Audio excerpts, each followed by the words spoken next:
There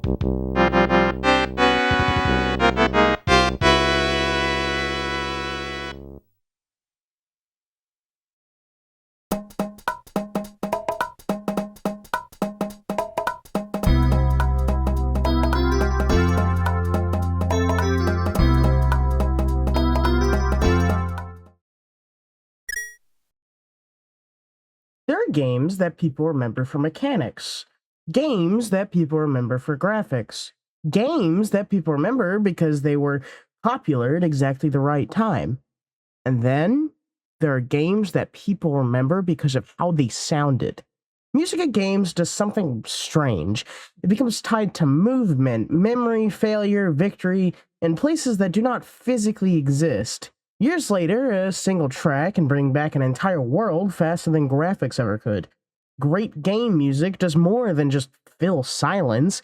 It builds atmosphere, it controls pacing, it creates identity, and it sometimes says more than dialogue ever could. Some soundtracks aim for wonder, some aim for comfort, and some aim for dread. And the best ones understand exactly what their game needs. Super Mario Galaxy. Mario Galaxy is Nintendo taking a platformer and launching it directly into spectacle. Planets with their own gravity, levels wrapped around spheres, stars, and impossible structures floating around in space. Mario's usual run and jump formula is still there, but everything feels larger, more dramatic, more theatrical. It's a game built around motion, momentum, and constant surprise, which really isn't all that surprising considering it was a Wii title. But the music understands this immediately. Instead of relying only on upbeat jingles or playful loops, Mario Galaxy uses full orchestral arrangements that make simple actions feel monumental. Running across a tiny planet suddenly feels heroic because the soundtrack insists that it is. Gusty Garden Galaxy is the perfect example. It swells with movement, energy, and optimism, and it sounds like it's an adventure in its purest form. Even calmer tracks carry a sense of scale. Space in this game is not empty or cold, it's magical, inviting, and almost romanticized. Soundtrack elevates everything. Without it, Mario Galaxy would still be creative, but with it, Mario Galaxy feels legendary. Minecraft is almost the opposite approach. A sandbox world full of blocks, survival, building, exploration, and self-direction. There's no fixed path, there's no constant urgency. A player can dig for diamonds, build a castle, wander a forest, or spend 3 hours making a staircase before they even have to beat the game. It's a game defined by the phrase, work at your own pace. The music reflects that with remarkable restraint. Instead of constantly demanding attention, the soundtrack drifts in quietly and then disappears just as naturally. Piano melodies, ambient textures, and sparse compositions that feel less like songs and more like memories forming in real time. Tracks like Sweden have become iconic because of their simplicity. They don't overwhelm the experience, they gently frame it. That matters because Minecraft is a game where silence is important too. Footsteps, distant mobs, the sound of mining underground. The world itself is almost a part of the soundtrack.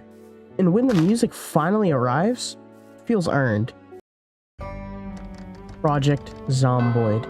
This game is survival without glamour, a harsh isometric sandbox where the goal is not to win, but to last longer. The game constantly reminds you that this isn't some episode of Walking Dead with major plot armor. Food runs out, power fails. You learn skills by reading books, watching TV, or just doing yourself and hoping for the best.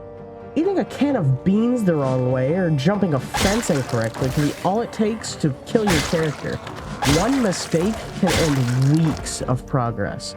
This isn't some zombie action fantasy, it's a slow collapse. The music knows exactly what kind of game this is. Rather than leaning onto non-stop horror cliches, the soundtrack uses tension, melancholy, and unease. There are moments of quiet reflection, followed by pieces that even make routine scavenging feel dangerous. The sound often carries a sense of inevitability. Not jump scare fear, but the heavier feeling that everything is gradually getting worse. The emotional angle is what makes it effective. You're not just surviving zombies, you're surviving the end of normal life. When the music swells during a desperate escape or fades into lonely travel through an abandoned street, it reinforces the game's greatest strength: atmosphere through pressure. Video game music works best when it understands its purpose. Mario Galaxy uses music to create wonder. Minecraft uses music to create memories. Project Zomboid uses it to create dread. Three completely different goals, three completely different sounds.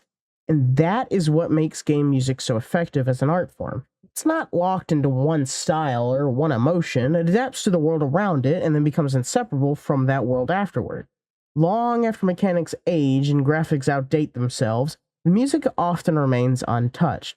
A few notes, and suddenly the entire game returns.